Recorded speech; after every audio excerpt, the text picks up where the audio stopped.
guys, today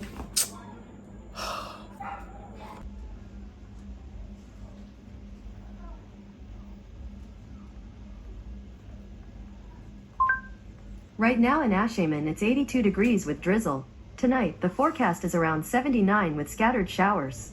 Due to the current humidity, it feels like it's 91. so last night I went. Oh no, hold up. Let me check this properly and then get back to y'all. Yes. Oh, this looks better now. Right. So yeah, I was saying that I went to bed last night, thinking of who an artist was, and it was crazy. I was wondering, would I also be counted as an artist? Like, do I qualify to be called an artist? Of course, I make paintings, I draw graffiti on the walls, I do little sketches here and there, and I was wondering, yeah, do I also qualify to be an artist?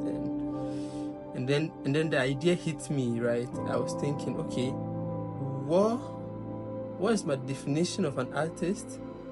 And is my definition the right definition for how you describe an artist, or does it lack some fundamentals? And then I got this crazy idea of vlogging about who an artist was, and also to see if you are also an artist. So just had to call a friend in Jamestown and then let him know, I'm coming around, and he was like, yeah, why not? Like, yo, bro, you're my friend, you're my brother, just come through and then we'll handle the rest.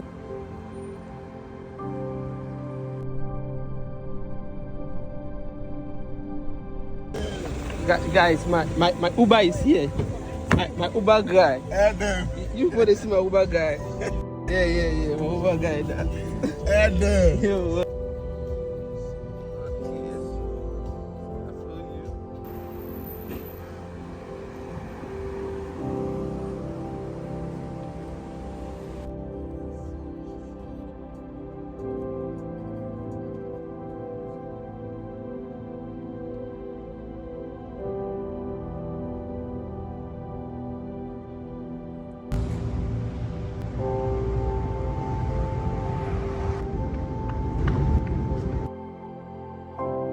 So, if you should have asked me 8 years ago what my thought on an artist was, I would have said one of these three things.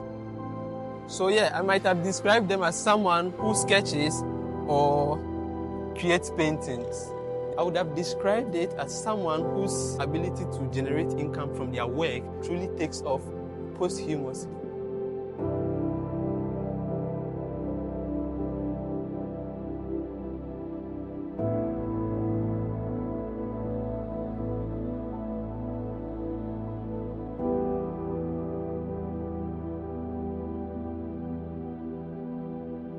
Yeah, I would have said it's someone that is a bit more on the sensitive side, a bit more of a tortured soul.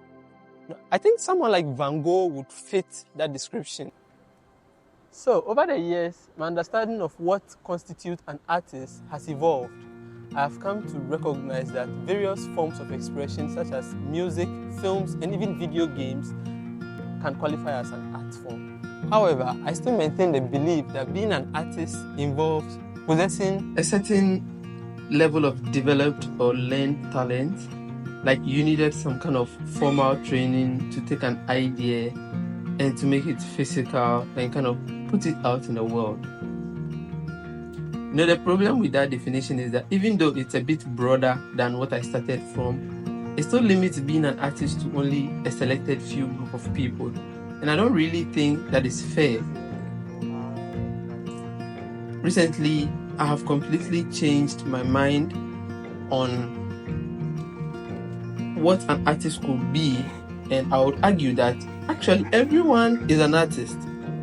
Because if you really stop and think about it for a second, we all have one major creative project that we are working on every single day, and this is called our life. I recently reread what I think is one of the most important books of all time, and that is A Creative Act by Rick Rubin. Now, I could try and explain to you who Rick Rubin is, but instead, I'm just going to show you this picture of him, and then you try and tell me that that is not a man that has a secret to the universe in his mind. But yeah, regardless, in his book, he opened up with a chapter called Everyone is a Creator.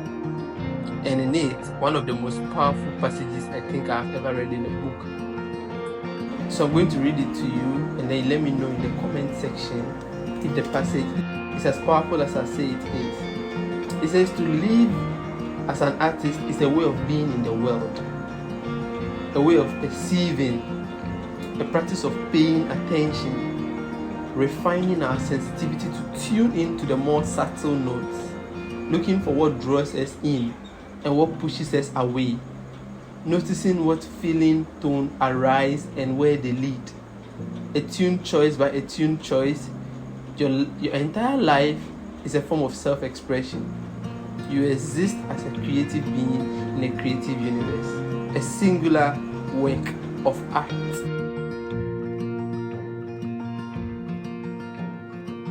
So yeah, when it comes to the story of our lives, I know it's a bit cliche to say it's not about the destination but the friends we made along the journey. But to be fair, and spoiler alert, when it comes to our lives, we already know how it ends. Those are going to be the final words of your story. But what makes the story worth telling? It's everything that happened before that. All the characters, all the mistakes, all the lessons learned along the way. It's about the journey. That is what makes a story not only worth telling, but worth living as well. It's finding the solution to a problem. It's a warm cup of coffee on a cold morning. It's laughing with friends deep into the night, rearranging the furniture in your house, or donating money to a charity. It boils down to you putting yourself in the world. Perhaps this rephrased version would better capture the intended meaning. By engaging with your surroundings and the people in your life, you may not necessarily view yourself as an artist, and perhaps you never will. However, every day as you navigate through life, you're influencing the world in a subtle way.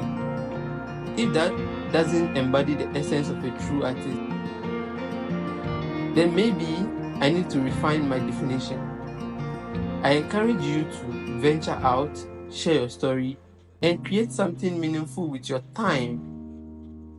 The objective isn't to make art, it is to be in that wonderful state which makes art inevitable.